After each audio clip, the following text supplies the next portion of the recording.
Okay, so I believe we are live. Welcome everyone to Sophie's Fireside Chat. If you've followed us in the past, you know that we advertise and publicize these on the Sophie YouTube channel, so you can find our previous discussions there. Today, I'm very excited to welcome our CEO, Elaine Auld of Sophie, who's going to be talking to us a little bit about the history of the Society for Public Health Education, as well as her direct experience coming into the CEO role and what that's been like for her. So I'm going to go ahead and dive right in. We have a few questions prepared for you, and then we'll be sharing this with you on our channels here shortly. So thank you, Elaine, for making the time and sitting in with us. I think it's really important for our members and for those who are not familiar with Sophie to learn a lot about where we've come from. As you know, we both know in 2020, it's our 70th year. So we're really excited to celebrate that. Can you give us a little bit of background about how you even came to the organization and, what that was like for you? I know you're a Master of Public Health, so speak to that a little bit. Well, sure. Good afternoon, and thank you, Heather, so much for arranging this opportunity and allowing me to share some of my perspectives and history about Sophie with all of our members and hopefully our prospective members as well. So, like many other people that get involved with Sophie, the network is so important. I really knew about Sophie in my graduate work at the University of Michigan, where the journal, one of our journals was being edited, and used that as a ready reference for certainly for my professional preparation, but really didn't get involved with Sophie until I relocated to Washington, D.C. So I worked for about 4 years at a hospital in Cleveland, Ohio, and in the Cleveland area we had other connections to professional organizations, but Sophie was not one that I was active in. But moving to the DC area, I quickly found the National Capital Area Sophie chapter and developed a lot of peers through that, and rose in the ranks of both the chapter delegate for several years and did some other roles, and then became president. So I've been involved with that, and then over time, the opportunity arose where Sophie wanted to hire an executive director in Washington, D.C. and move the offices here, and I applied for that job. We had at that point about one journal that was a quarterly journal, about 900 members, but I felt there was so much potential and opportunity for Sophie to grow and to thrive, and I interviewed for the job in front of about 50 interviewers of our board and our chapters, and eventually I got the position, and the rest is history. I started in October 1995. Well, congrats. I'm glad that we've made it here together, and that must have been very daunting. I can only imagine 50 people kind of basically giving a TED talk of why you deserve the job. That could seem a little bit overwhelming, I'm sure. So as we mentioned before, it's Sophie's 70th year. We have gone through a variety of different things historically. We've had some amazing leadership. And I wonder if you could speak, I know we only have about 30 minutes. We try to kind of keep these conversations succinct, but can you give us maybe a bird's eye view of what some of that breadth of advocacy and that work that we've done has looked like? Maybe speak to where we've come from and what you think are the main priorities for Sophie as an organization? Absolutely. Well, first of all, we've been really fortunate to have such visionaries as our founders in 1950. And it's really an honor for me to be able to share some of this with you, but I really do underscore that we stand on the shoulders of giants. So in those early years, we had a lot of pioneers who devoted themselves to really crafting what it is to be a profession, i.e. having a body of knowledge, a scientific body of knowledge, having standards, having ethics. These are all hallmarks of a true profession and where our pioneers started with. So, and then we've continued along the way. So just to think about it, one pillar would be, for example, having professional preparation and practice standards. So all the work we have done in the first articulation of what a health educator should be able to know and do in professional practice or research. Those were started, many years in the 50s and 60s. That led to a credentialing of our organization under the Council of Education for Public Health. And then since then, we've done 4 other competency analysis. So since 2006, we have continued to provide that research base for the profession. And I think that really distinguishes us among many other public health professions. In fact, I'm very proud to say we were the first public health profession to have our own competency set. Many people may not realize that. That led us to being able to get recognized by the Department of Labor as a distinct occupational classification. And that was a big step forward in recognizing that, yes, we as a profession, we stand apart. We have a body of knowledge and skills that are unique and that are valuable to the public's health. And another major pillar along the way was really the research and the practice dissemination of our results. So, for example, having a very highly regarded behavioral science journal, Health Education Quarterly, which eventually has matured to Health Education and Behavior at 6 times a year, and it just continued to expand and rise in terms of its impact factor we can be very proud of over the years.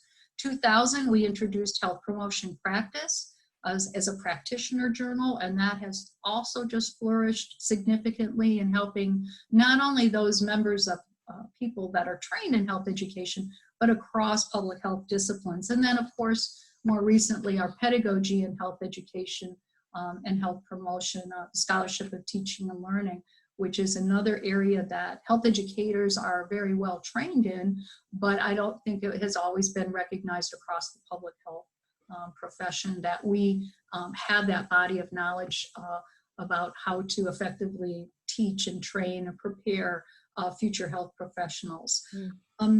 We also have done some great things in the area of not only the first research agenda for the field back in the 90s, the first research agenda for health education, but we also had a mark in our history of having the first disparities research agenda.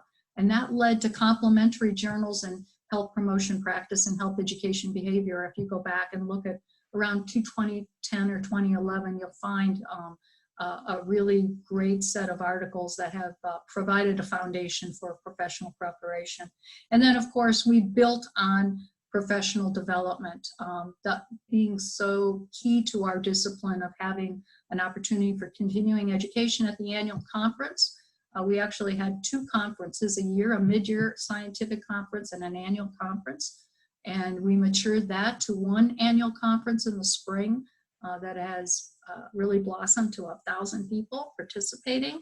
And then added our distance education as technology matured and came along. So we have quite a robust program that we're very proud of in Sophe and has been addressed and accessed by many other people beyond our own members. And last but not least, being in DC, which made it so exciting for me as a passionate area that I have is advocacy. Having a voice on the Hill, having a voice with our other public health partners and our education partners about advocating for our profession, starting the first Health Education Advocacy Summit, which was began with about 40 leaders in health education as part of the Coalition of National Health Education Organizations, and then just taken off since then. And we really can be proud of many of the contributions to legislation and policy we've made through that summit, as well as our activities on Capitol Hill throughout the year. Yeah, absolutely. I'm wondering, those other racial and ethnic approaches and disparities, when you were talking about that before, were those coming through as supplements with the journals? We actually had a conference, an annual, we convened an Disparities Summit, which brought together not only leaders in our discipline, but many others. And we met in Alexandria, Virginia for about 2 or 3 days. And that eventually produced a supplement, both the HE&B supplement and a health promotion practice supplement with the support of the Office of Minority Health, the National Institutes of Health, And Robert Wood Johnson Foundation, I recall, we had about 3 or 4 or 5 different braided sources of funding, which enabled us to then produce those supplements. Yeah, I think that's what's so impressive to me. I mean, I've only been a staff member here. I'm the manager of membership and marketing, if I forgot to mention that earlier. But I've only been with us as a staff team member for a couple of years now. But I think in the breadth of what I've known of Sophe, so much of that is really staying relevant. I think that in so much of what we do, you find ways to incorporate that through the research and practice. I mean, I think even this year, as you mentioned, how we're growing our professional development and really expanding to serve the needs of our members, but both not just our members, but health educators more broadly and health education specialists. We transitioned to the very first ever and pivoted to a virtual conference this year in amidst of, the COVID-19 pandemic. And I think the way that we have expanded professional development to provide additional resources virtually and ongoing course learning, and then taking that entire conference virtual has shown extreme growth and professionalism. I think that just really speaks to the type of member and the type of practitioner that we have and that needs our resources.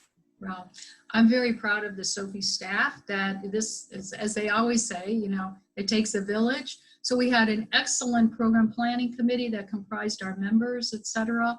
But when we had to pivot to from a face-to-face conference to a virtual conference, it could not have been done without the support of our entire staff. So really hats off to them. And, I think that's one thing that I feel, yes, there is something about our DNA as health educators. We're able to do this. We are able to pivot. We are able to bring those broad sets of skills that are truly amazing. Sometimes, it is frustrating when we think of how others might view our competencies as very limited, a pamphlet, making pamphlets and fact sheets. But when you really look across the tremendous skill set we have, it enables us to work in so many different environments. And I think there are very few public health people that have that, that have those different environments, whether it's K through 12 schools or whether it's medical care settings or work sites. All of our competencies transfer into those areas. So I think that that was certainly a key to the success in being able to pivot so quickly.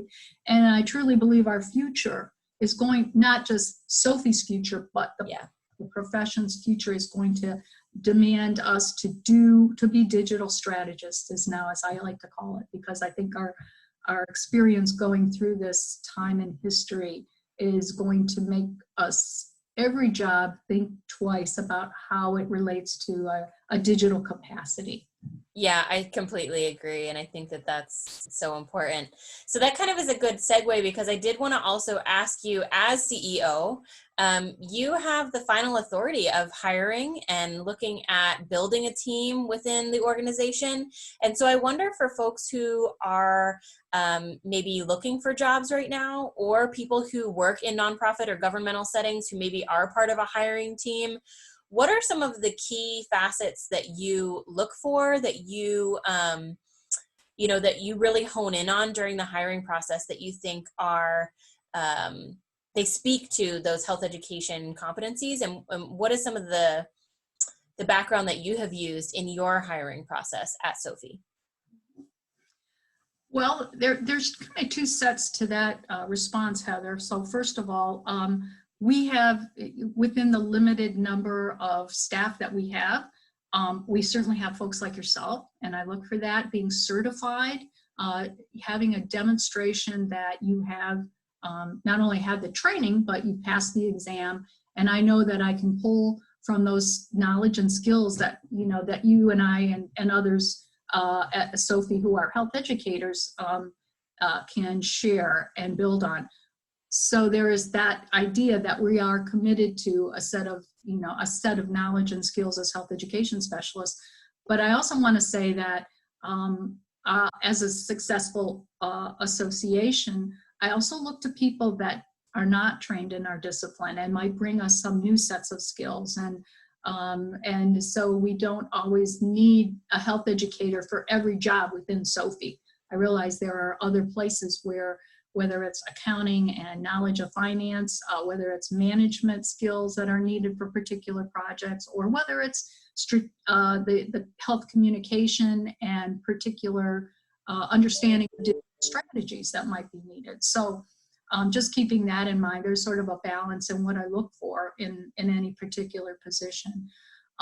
But what I think is overriding for folks to keep in mind is just in terms of our organization and many, for the vast majority of associations that are small, that is under 20 people or less, you look for folks that have a passion for the work, have a passion for the job. And sometimes, that is easily fizzled out after one sends in one interview or participates in one interview or sends in one application. And I can truly say that the folks that I've hired that have been successful at Sophe and stayed for a while and grown in their professional careers, because I really look to have those opportunities for folks to come up the ranks and grow with the organization. Those are people that are sort of they're relentless in the pursuit. If they really want the job, they do come back, they ask questions, they do their homework. Yeah. And these are things you would expect many folks to do in the hiring process these days or interview process, but sometimes you can really see that lacking. Certainly there are, skills like managing and budgeting that are important to the future growth within the organization. Being able to prioritize your deliverables, and having folks that are dedicated to evaluation of their roles, i.e. the metrics that they're expected to produce. Are they doing that, following through in that way as well? But just to say that I think there's nothing that can replace a passion for the position and what they are able to contribute to the organization. Absolutely. And I think you were touching a little bit on this before too, with budgeting and some of these other elements, but also considering you've been with the organization since 95, how then do you shift that for your own professional development and ways that you have risen into the CEO role? I mean, I think that that's still somewhat taboo, I think, in our culture as a female to have a CEO title and to kind of wear that hat, whether it's a smaller nonprofit or a larger business.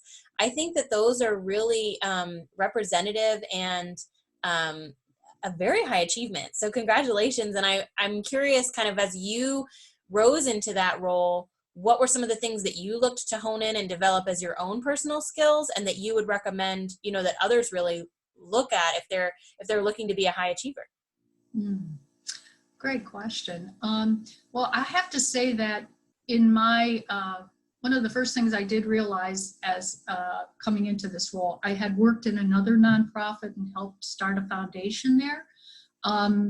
But I realized quickly when getting involved more with Sophe and having, the buck stops here, man, is the importance of seeking the expertise of other association professionals. So I joined the American Society of Association Executives. I think I've been a member there for over 25 years and really have drawn on a lot of the common elements of running associations and especially small associations. So I really look to that. I look to Board Source as another place for continuing education. Along the way, they help you identify some of the advancements across the association industry that you need to keep abreast of, some of the IRS regulations that gets put in place that you have to learn and to be able to stay inside the lines of what's legal and not legal as a 501c3 organization. So those have been very important to me in continuing my education as a CEO and learning from others, being able to find out what works or what doesn't work and to build on that. Yeah. So I think that's important. And I think we do that a lot also in my role working with the chapters. I think that essence of collaboration as among health educators is so crucial because you solve problems more creatively that way. I think when you have opportunities to learn from others and expand upon your own wealth of knowledge, but then add something extra to it is really where we sort of jump outside the comfort zone and find really creative solutions to problems and help make social change and behavioral change. I think that's what's really important for that as well. And just as one example, I do believe very much in being service driven myself. So even though I am part of Sophe, I have been very involved in APHA over the years, the public health ed section there. I've done a variety of things from secretary to section counselor to governing counselor to writing resolutions and chairing one of the most important part. I was actually on the executive board of APHA for several years, and part of that responsibility involved overseeing the Joint Policy Committee, which is a very diverse group of about 200 public health leaders, all with very strong opinions. And I really learned a lot from those other public health professionals that I was called to, to lead for those several years, and just expanded my network tremendously as well as my horizons. So that's something I also hope that other folks listening to the call, to this chat today, will really take to heart about being involved in professional service, giving back to those organizations, and as they say, giving your time, talents, and treasure to where your values are. Yeah, I think that's so important. So I'm wondering also, we only have a few more minutes together, but in the breadth of both your volunteer service, your growth within Sophe, are there specific people that you look to as leaders? Maybe that's within the organization or external to the organization. I'm just curious, who is it that you find to be a leader? What qualities do those provide for you? And sort of what is it that you lean into in order to continue to find inspiration? Well, I mean, certainly there are a variety of world leaders that are pretty, that I'd like to speak to, but I guess to really bring it down to the Sophe family, we have a tremendous group of Sophe past presidents. And, in Sophe, you really do get to know these people.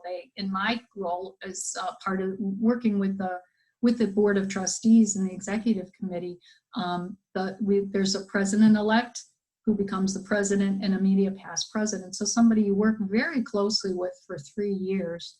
And I have to say that those are folks that really bring me constant inspiration and innovation.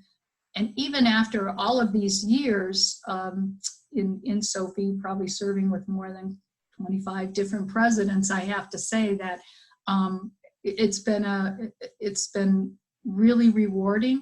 We have developed very close personal friendships, and not in every case, but in what I think is unique about our past presidents is every time you call, you look for guidance, you look for a connection, they are there for you. They're glad to help you.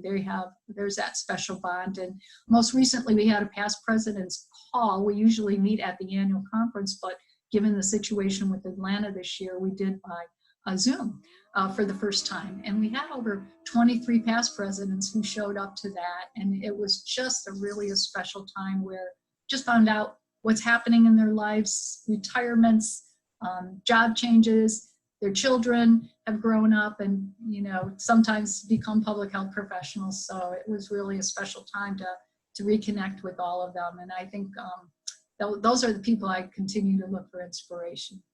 Absolutely.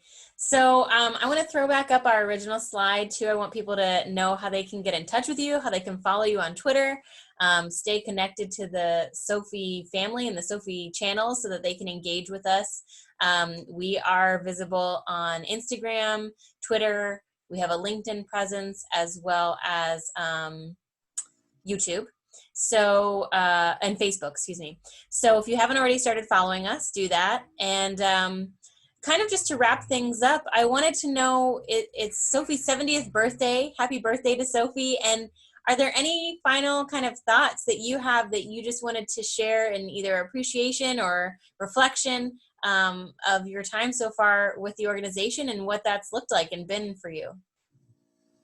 Well, I can say I still feel very honored and feel like it's been a privilege to serve in this role for Sophie. I get to be an ambassador for the organization, a spokesperson for the organization, and that has just been a highlight of my career. And so I continue to be appreciative of all our Sophie members that give us the opportunity to represent them and to volunteer for such a great organization. And I'm looking forward to the next 70. Absolutely, yes. So thank you all for joining us for today's Fireside Chat. In the past, we've done it a little differently where we've had some open Q&A, but you'll find this posted on our YouTube channel, and you can reach out to us via email through the Sophe website. That's www.sophe.org, or through our Sophe US YouTube channel. So thanks so much for joining us, and thank you, Elaine. Thank you.